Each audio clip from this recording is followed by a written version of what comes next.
আসসালামু আলাইকুম প্রিয় দর্শক, অন্য মঞ্চের আলাপচারিতায় আপনাদের সকলকে আমন্ত্রণ জানাচ্ছি। মধ্যপ্রাচ্য সংকটে ভারত এবং শেখ হাসিনা ইনিশিয়েটিভে কি শেষ ভরসা হতে যাচ্ছে? দর্শক, আমরা এমন এক বাংলাদেশে বসবাস করি যে বাংলাদেশ আপনাকে উপকার করবে, যে উপাদানটি, যে ব্যক্তিটি বা যে প্রতিষ্ঠানটি কিংবা যে দেশটি তার বিরোধিতা করো। আমরা এই বাংলাদেশে বসবাস করি। আমি বারবার বলি, ভারতের প্রতি কৃতজ্ঞতা প্রকাশ করি। 1971 সালে আমার মহান মুক্তিযুদ্ধ থেকে শুরু করে আজকে খাদ্য, বস্ত্র, বাসস্থান, বিদ্যুৎ, জ্বালানি সব ক্ষেত্রে ভারতের অবদান অনস্বীকার্য। একই সাথে শেখ হাসিনার পতন ঘটিয়ে তাকে দেশ ছাড়তে বাধ্য করা হয়েছে। শেখ হাসিনার পতন আর বাংলা, বিহার, উড়িষ্যার মহান অধিপতি নবাব সিরাজউদ্দৌলার পতন আমার কাছে একই রকম মনে হয়।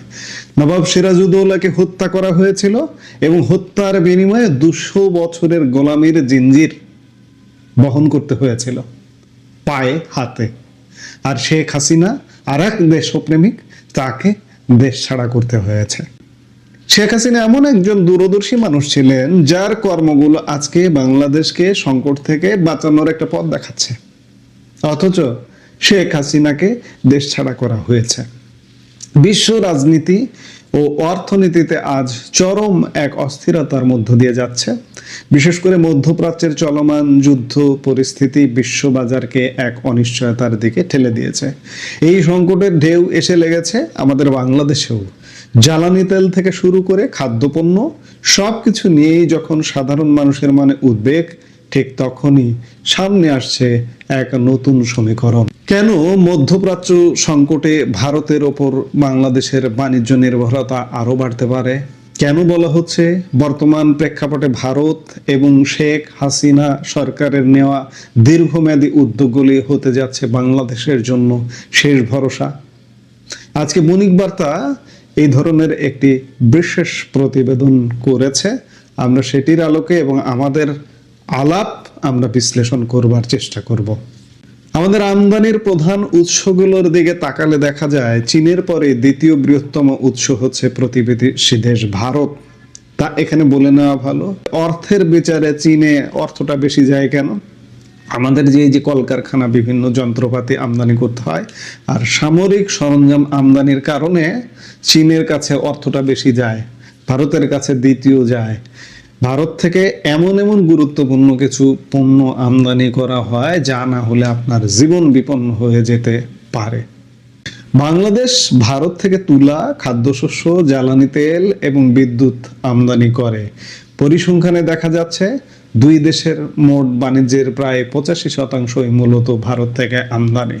এখন প্রশ্ন হলো, মধ্যপ্রাচ্যের যুদ্ধ কেন আমাদের জন্য চিন্তার কারণ? কারণ আমাদের জ্বালানি তেলের একটি বড় অংশই আসে মধ্যপ্রাচ্য থেকে। মধ্যপ্রাচ্যের এমন এমন দেশ থেকে আসে, সৌদি আরব এবং সংযুক্ত আরব আমিরাত। এই দুটো দেশ থেকে আপনার জ্বালানি যদি বাংলাদেশে আসতে হয়, তাহলে এই মুহূর্তে সবচেয়ে ক্রিটিক্যাল জলপথ ইরানের হরমুজ প্রণালী হয়ে বাংলাদেশে আসতে হয়। কিন্তু সেখানে যুদ্ধ, সেখানে হরমুজ প্রণালী বন্ধ করে দেওয়ার মতো অবস্থা। তাহলে আপনি কি বাঁচবেন? বাঁচবেন না। এই মুহূর্তে সেখানে অস্থিরতা মানেই বিশ্বজুড়ে সরবরাহ ব্যবস্থা ভেঙে পড়া, আর এই পরিস্থিতি সামাল দিতেই বাংলাদেশ এখন ভারতের দিকে ঝুঁকছে। এর মধ্যে আসামের নোমালীগড় রিফাইনারি থেকে 5,000 টন ডিজেল পাইপলাইনের মাধ্যমে বাংলাদেশে আজকে আসার কথা। বিপিসি বা বাংলাদেশ পেট্রোলিয়াম কর্পোরেশন সূত্রে জানা গেছে, পরিস্থিতি স্বাভাবিক রাখতে ভারতের কাছে বাড়তি ডিজেল আমদানির প্রস্তাব দেওয়ার পরিকল্পনা করেছে সরকার। সংশ্লিষ্টরা মনে করছেন, মধ্যপ্রাচ্যের এই যুদ্ধ যদি দীর্ঘস্থায়ী হয়, তবে বিদ্যুৎ ও জ্বালানি খাতে ভারতের ওপর আমাদের নির্ভরতা কয়েক গুণ বেড়ে যাবে। ভারত জ্বালানি ক্ষেত্রে কিভাবে সুবিধাজনক অবস্থায় আছে একটু যদি আমি বলে নেই। ভারত এই মুহূর্তে তাদের জ্বালানি তেলের প্রায় 35% আমদানি করে হচ্ছে রাশিয়া থেকে। তারা মধ্যপ্রাচ্য থেকে আমদানি করে, কিন্তু এই যে বড় অংশ রাশিয়া থেকে, এই রাশিয়া থেকে আমদানি করার কারণে এই যে ইরানের যে হরমুজ প্রণালী, এই হরমুজ প্রণালী টাচ করতে হয় না।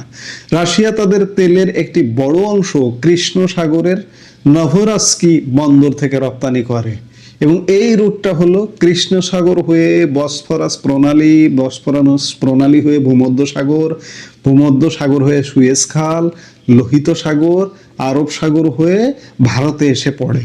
মানে তাদের আর হরমুজ প্রণালী পর্যন্ত যেতে হয় না, কারণ হরমুজ প্রণালী হচ্ছে আরব সাগরের পূর্ব দিকে অবস্থিত। রাশিয়া আরেকটি বন্দর থেকে তাদের জ্বালানি তেল রপ্তানি করে, সেটি হচ্ছে রাশিয়ার সেন্ট পিটার্সবার্গ বা প্রিমর্স্ক বন্দর থেকে তেল আসলে সেটি আটলান্টিক মহাসাগর হয়ে সুয়েজ খাল দিয়ে ভারতে আসে, এটিও সরাসরি আরব সাগরে পৌঁছায়। 3 নম্বরে রাশিয়ার সুদূর পূর্বের কসমিনো বন্দর থেকে যদি তেল আসে তবে সেটি প্রশান্ত মহাসাগর হয়ে দক্ষিণ চীন সাগর এবং মালাক্কা প্রণালী হয়ে সরাসরি বঙ্গোপসাগরে বা ভারতের পূর্ব উপকূলে পৌঁছায়। এই রুটের সাথেও হরমুজ প্রণালীর কোনো সম্পর্ক নেই। হরমুজ প্রণালী শুধুমাত্র তখনই ব্যবহৃত হয় যখন কোনো জাহাজ সৌদি আরব, ইরান, ইরাক, কুয়েত, কাতার বা সংযুক্ত আরব আমিরাত থেকে তেল নিয়ে বের হয়। বাংলাদেশ কোথা থেকে আমদানি করে? সৌদি আরব এবং সংযুক্ত আরব আমিরাত থেকে। বাংলাদেশের ধরা খাওয়াটা এখানে। বিপিসি বা বাংলাদেশ পেট্রোলিয়াম কর্পোরেশন সূত্রে জানা গেছে, পরিস্থিতি স্বাভাবিক রাখতে ভারতের কাছে বাড়তি ডিজেল আমদানির প্রস্তাব দেওয়ার পরিকল্পনা করেছে সরকার। সংশ্লিষ্টরা মনে করছেন মধ্যপ্রাচ্যের এই যুদ্ধ যদি দীর্ঘস্থায়ী হয় তবে বিদ্যুৎ ও জ্বালানি খাতে ভারতের ওপর আমাদের নির্ভরতা কয়েক গুণ বেড়ে যাবে। তথ্য বলছে 2024-25 অর্থ বছরে ভারত থেকে আমাদের পণ্য আমদানি হয়েছে $9.5 বিলিয়ন, যা তার আগের বছরের তুলনায় 6.17% বেশি। অদ্ভুত বিষয় হলো বিগত অন্তর্বর্তী সরকারের আমলে ভারতের সাথে সম্পর্কের কিছুটা টানাপোড়েন থাকলেও বাণিজ্যে তার কোনো নেতিবাচক প্রভাব পড়েনি। উল্টো ভারত থেকে আমদানি ব্যয়ের প্রবৃদ্ধি সবচেয়ে বেশি ছিল, প্রায় 7.83%। কিন্তু কেন এই প্রবৃদ্ধি? কারণ আমাদের মৌলিক চাহিদাগুলো যেমন তুলা এবং খাদ্যশস্যের বড় সরবরাহকারী হলো ভারত। তুলা আমদানির বৈশ্বিক সংকটে ভারত আমাদের ভরসা দিচ্ছে। এমনকি 2025 সালের অক্টোবর-ডিসেম্বর প্রান্তিকেও ভারত থেকে সিরিয়াল বা খাদ্যশস্য আমদানি বেড়েছে 31.56%। এই তথ্যগুলোই প্রমাণ করে যে ভৌগোলিক অবস্থানের কারণে ভারতের বিকল্প খুঁজে পাওয়া আমাদের জন্য কতটা কঠিন। এখন আসা যাক একটি গুরুত্বপূর্ণ পয়েন্টে। আমি শুরুতে একটু আভাস দিয়েছি যে পয়েন্টটি নিয়ে, কেন আমরা একে শেখ হাসিনা ইনিশিয়েটিভ বলছি। বর্তমান যে পাইপলাইনের মাধ্যমে ভারত থেকে তেল আসছে কিংবা আদানি পাওয়ার থেকে যে বিদ্যুৎ আসছে, এই মেগা প্রজেক্টগুলোর রূপকার ছিলেন শেখ হাসিনা। দূরদর্শী এই পরিকল্পনাগুলো করা হয়েছিল এই ভেবে যে যদি কখনো বৈশ্বিক সংকট বা মধ্যপ্রাচ্যে অস্থিরতা তৈরি হয় তবে যেন বিকল্প পথ খোলা থাকে। জ্বালানি সচিব মোহাম্মদ সাইফুল ইসলাম জানিয়েছেন, ভারতের সাথে পাইপলাইনের মাধ্যমে 1,80,000 টন ডিজেল আমদানির চুক্তি রয়েছে। এখন অতিরিক্ত আরো 50,000 টন আমদানির প্রস্তাব করা হচ্ছে। এছাড়া 2026 সালের লক্ষ্যমাত্রা অনুযায়ী IOCL বা ইন্ডিয়ান অয়েল কর্পোরেশনের কাছ থেকে পরিশোধিত জ্বালানি আমদানির বড় পরিকল্পনা রয়েছে। বিদ্যুৎ খাতের দিকে তাকালে দেখা যায় আমাদের মোট চাহিদার 18% সরবরাহ করছে ভারত। আদানি পাওয়ার এবং G2G চুক্তির আওতায় যে বিদ্যুৎ আসছে তা আজ আমাদের গ্রিড সচল রাখছে। সমালোচকরা যাই বলুন না কেন, বর্তমান সংকটে শেখ হাসিনা ইনিশিয়েটিভ গুলোই বাংলাদেশের জন্য রক্ষা কবচ হয়ে দাঁড়িয়েছে এবং ভারতের সহযোগিতায় আমাদের হয়তো শেষ পর্যন্ত রক্ষা করতে পারে। যেহেতু ভারত রাশিয়া থেকে তেল আমদানি করছে, তাই মধ্যপ্রাচ্য সংকটে বাংলাদেশ ভারত থেকে তেল ও তুলা আমদানির সুযোগটা আরো বেশি নিতে পারে। এটি আমাদের তৈরি পোশাক শিল্পের জন্য এক বড় স্বস্তি। ভূ রাজনীতিতে আবেগের চেয়ে বাস্তবতার গুরুত্ব অনেক বেশি। মধ্যপ্রাচ্যের সংঘাত যেভাবে বাড়ছে তাতে খাদ্য ও জ্বালানি সংকট এড়ানো কঠিন হতে পারে। এই কঠিন সময়ে ভারতের সাথে আমাদের এই নিবিড় বাণিজ্য সম্পর্ক এবং অতীতে নেওয়া শেখ হাসিনা সরকারের সেই দূরদর্শী অর্থনৈতিক পদক্ষেপগুলোই এখন আমাদের বড় শক্তি। ভারত আমাদের বন্ধু প্রতিবেশী এবং তাদের সাথে এই ইনিশিয়েটিভগুলোই হতে পারে আমাদের অর্থনীতির শেষ ভরসা।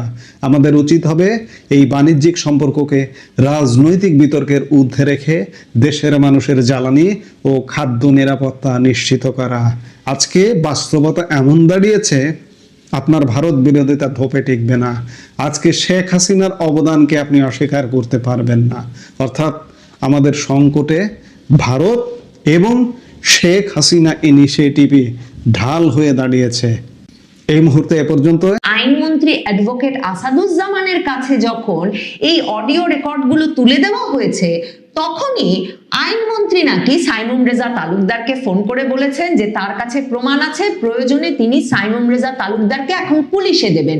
সেই পুলিশে দেবেন আইনমন্ত্রী, এই ভয়ে এখন তাজুলের প্রসিকিউশন টিমের আরেক সদস্য সাইমুম রেজা তালুকদার পদত্যাগ করলেন এবং সাইমুম রেজা তালুকদার পদত্যাগ করার পর তিনি যে কোটি টাকা চেয়ে বেড়াচ্ছিলেন জামিনের বিনিময়ে প্রসিকিউশন টিমের পক্ষ হয়ে, সেই ফোন রেকর্ডগুলো সামাজিক যোগাযোগ মাধ্যমে এবং সংবাদ মাধ্যমে প্রচারিত হওয়া শুরু হয়েছে। শেখ হাসিনার বিচার করতে অন্তর্বর্তীকালীন সরকার অধ্যাদেশের মাধ্যমে আইন পরিবর্তন করে যে আন্তর্জাতিক অপরাধ ট্রাইব্যুনাল গঠন করেছিল এবং তার শীর্ষ প্রসিকিউটর হিসেবে, চিফ প্রসিকিউটর হিসেবে জামায়াতপন্থী আইনজীবী তাজুল ইসলামকে নিয়োগদান করেছিল, সেই ট্রাইব্যুনালে যে কি ভয়াবহ দুর্নীতি চলছিল তার একের পর এক প্রমাণ এখন বেরিয়ে আসছে। ট্রাইব্যুনালের চিফ প্রসিকিউটর পদ থেকে তাজুল ইসলামকে তারেক রহমান সরকার গঠিত হওয়ার এক সপ্তাহেরও কম সময়ের মধ্যে অগ্রাধিকার ভিত্তিতে অপসারণের পরপরই তখনই বেরিয়ে এসেছিল যে সরকারের হাতে এমন সব আর্থিক দুর্নীতির প্রমাণ চলে এসেছে যে তাজুল ইসলামের জন্য মানে সরে যাওয়া ছাড়া তখন কোনো উপায় ছিল না। যেই আন্তর্জাতিক ট্রাইব্যুনাল কিনা শেখ হাসিনাকে মৃত্যুদণ্ডের রায় দিয়ে দিয়েছে, এমন এক ট্রাইব্যুনালের চিফ প্রসিকিউটরকে সরিয়ে দেওয়ার পরেও যে জামায়াতে ইসলামী বা জাতীয় নাগরিক পার্টিও টু শব্দটি করেনি, তারও একটা বড় কারণ এই যে সকলেরই এখন জানা আছে যে তাজুলের ট্রাইব্যুনালে কি ধরনের দুর্নীতি ঘটেছিল আর কি কি সব প্রমাণ আর সাক্ষী কোথায় কোথায় আছে। তাজুল ইসলামের অপসারণের পরপরই তার যে প্রসিকিউশন টিম, সেই প্রসিকিউশন টিমেরই একজন সদস্য সুলতান মাহমুদ, তিনি সামাজিক যোগাযোগ মাধ্যমে বিস্তারিত লিখেছিলেন যে কিভাবে রাজসাক্ষী ব্যবসা করে এবং টাকার বিনিময়ে অপরাধীদেরকে এক রকমের মামলা থেকে নিস্তার দিয়ে চেয়ারকে টাকা কামানোর হাতিয়ারে পরিণত করেছিলেন চিফ প্রসিকিউটর তাজুল ইসলাম। একেবারে এই ভাষায় লিখেই তখন সুলতান মাহমুদ লিখেছিলেন যে চিফ প্রসিকিউটর তাজুল ইসলামের জ্ঞাতসারেই অন্য প্রসিকিউশন টিমের সদস্য গাজী মুনার হোসেন তামিমের ঘরে তিনি আশুলিয়া মামলার পুলিশ সদস্য আফজালুল ইসলামের স্ত্রীকে ভারী ব্যাগ নিয়ে ঢুকতে দেখেছেন এবং সে কারণেই আফজালুল ইসলাম আশুলিয়ায় লাশ পোড়ানো মামলায় রাজসাক্ষী হওয়ার সুযোগ পেয়েছেন। ঠিক তেমনি ভাবে চাংখারপুলে গুলি চালাচ্ছেন স্বয়ং নিজে এমন ভিডিও আছে পুলিশ অফিসারের, তাকেও বিরাট অঙ্কের টাকার বিনিময়ে তাজুল ইসলাম এবং তার প্রসিকিউশন টিম ছেড়ে দিয়েছিল। যেটা সবচেয়ে এক রকমের বিস্ফোরক তথ্য সুলতান মাহমুদ দাবি করে বসেন, সেটা হচ্ছে যে রাজসাক্ষী হিসেবে যে চৌধুরী আব্দুল্লাহ আল মামুনকে হাজির করা হলো শেখ হাসিনার মামলায়, যে শেখ হাসিনার মামলায় আসলে রাজসাক্ষী চৌধুরী আব্দুল্লাহ আল মামুন তখনকার পুলিশ আইজি, তিনি মূল সাক্ষী এবং সকল প্রমাণের মূল ভিত্তি, মানে যাকে ছাড়া আসলে মামলাটার আর কোনো প্রমাণাদি নাই, সেই রাজসাক্ষীকেও যে রাজসাক্ষী করা হয়েছে তাও একটা বিপুল টাকার বিনিময়ে সেটেল করেছিলেন তাজুল ইসলাম। তবে তাজুল ইসলাম দ্রুততম সময়ে সংবাদ মাধ্যমের সামনে এসে বলেন তখন যে এই সুলতান মাহমুদেরই তিনি অপসারণ চেয়েছিলেন, কারণ সুলতান মাহমুদের বিরুদ্ধে স্ত্রী নির্যাতন, গানম্যান নির্যাতন সহ নানা রকম অভিযোগ আছে।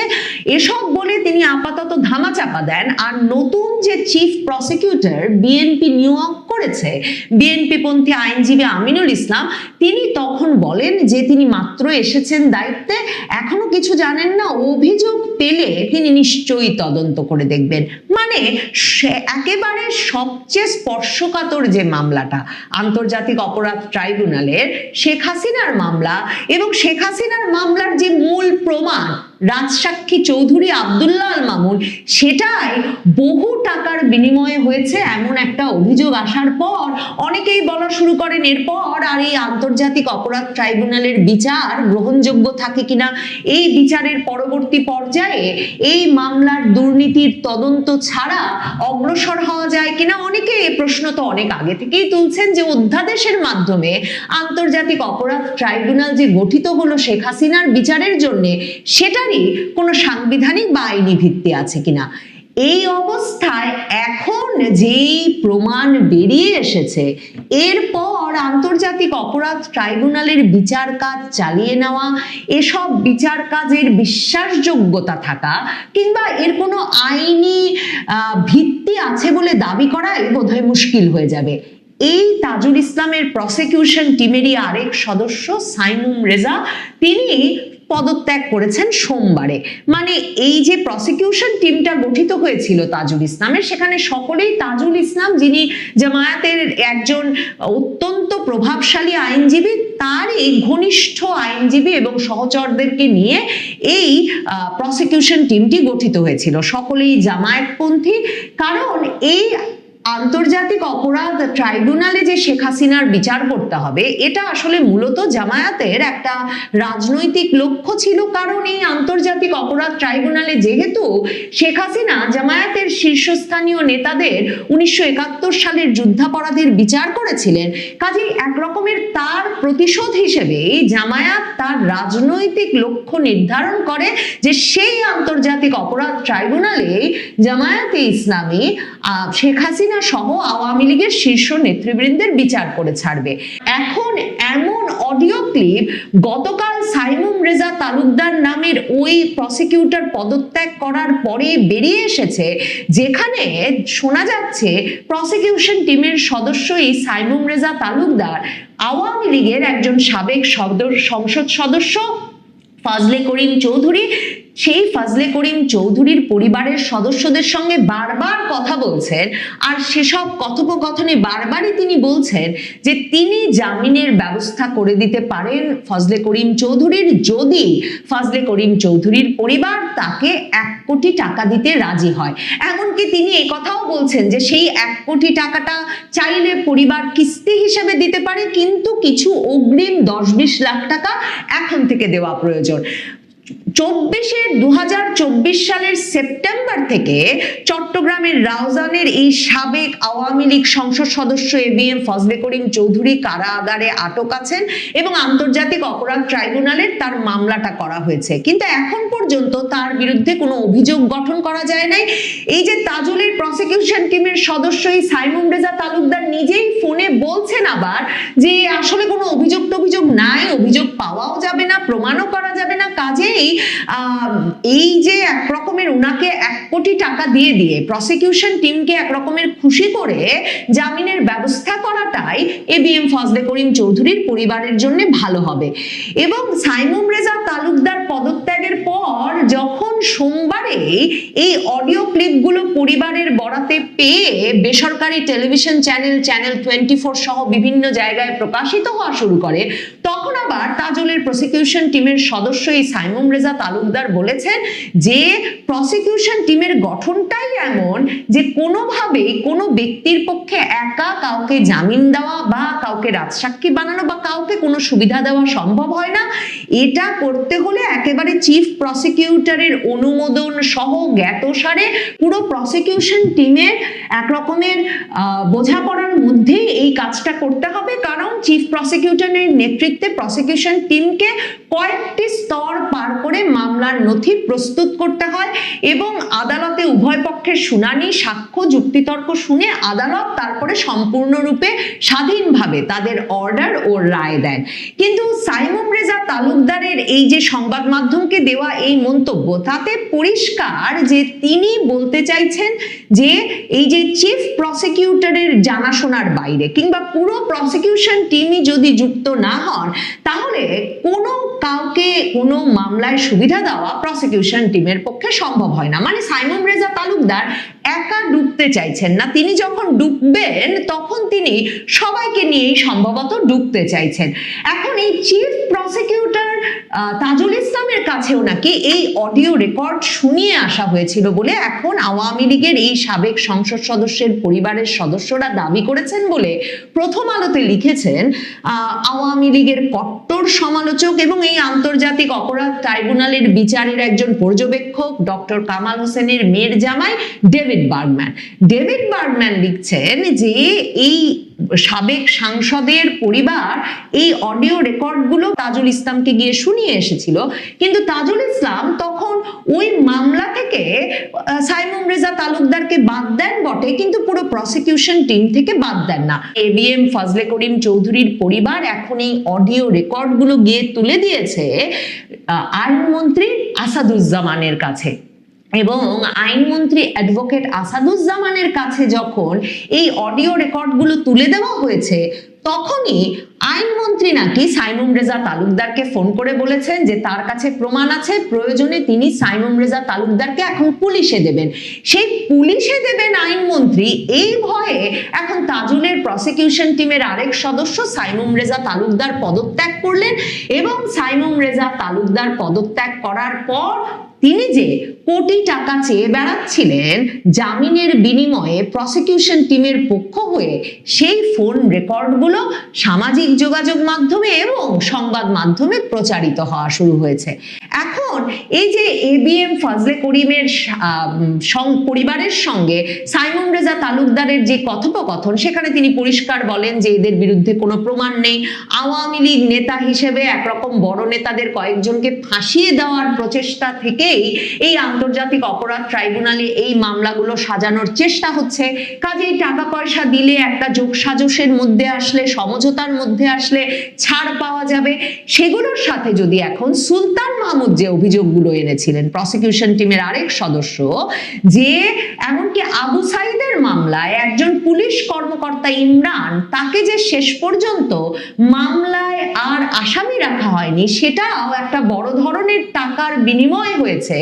সেসব অভিযোগ মিলিয়ে দেখলে, কিংবা আব্দুল্লাহ মামুনকে সাক্ষী করা, কিংবা আশুলিয়ার মামলায় যে লাশ পোড়ানোর সঙ্গে জড়িত ছিল সেই এসআইকে রাজসাক্ষী করে ফেলা, কিংবা চাংখারপুলে যে পুলিশ গুলি চালিয়েছে সেই পুলিশকেই মামলা থেকে নিস্তার দেওয়া, এই সবগুলো মেলালে পরিষ্কার হয় যে বড় ধরনের টাকার লেনদেন চলছিল এই প্রসিকিউশন টিমে এই আন্তর্জাতিক অপরাধ ট্রাইব্যুনালটি গঠিত হওয়ার পর থেকে। এখন আন্তর্জাতিক অপরাধ ট্রাইব্যুনালে তাজুল ইসলামের প্রসিকিউশন টিমের এসব ভয়াবহ আর্থিক দুর্নীতি, নৈতিক দুর্নীতির সাক্ষী, সাক্ষ্য, প্রমাণ হাতে নাতে পাবার পরেও বিএনপি সরকারের জন্য কি শুধুমাত্র এই অতি স্পর্শকাতর আন্তর্জাতিক অপরাধ ট্রাইব্যুনাল থেকে তাজুলের প্রসিকিউশন টিমের সদস্যদের একে একে সরিয়ে দেওয়াই যথেষ্ট হবে, নাকি আইনমন্ত্রী অ্যাডভোকেট আসাদুজ্জামান, যিনি কিনা পুরো ইউনূস সরকারের আমলে অ্যাটর্নি জেনারেল হিসেবে দায়িত্ব পালন করছিলেন, তার জন্য এখন এই আন্তর্জাতিক অপরাধ ট্রাইব্যুনালের মামলাগুলোর পুনঃ তদন্ত, পুনঃ বিচারের উদ্যোগ নেওয়া প্রয়োজনীয় হয়ে পড়বে। এর পাশাপাশি এই যে ABM ফজলে করিম চৌধুরীর মতো আওয়ামী লীগের যেসব নেতা কর্মী, পুলিশ বাহিনীর যেসব সদস্য সহ যেই ব্যক্তিবর্গকে বিনা অভিযোগ গঠনে এই 1.5 বছরের বেশি সময় ধরে আন্তর্জাতিক অপরাধ ট্রাইব্যুনালে বিনা জামিনে আটকে রাখা হয়েছে, তাদেরকে জামিন দেওয়াও বোধহয় আইনগত দিক থেকে অত্যন্ত প্রয়োজনীয় এবং ন্যায় বিচারের স্বার্থে একটা অতি জরুরি উদ্যোগ বটে।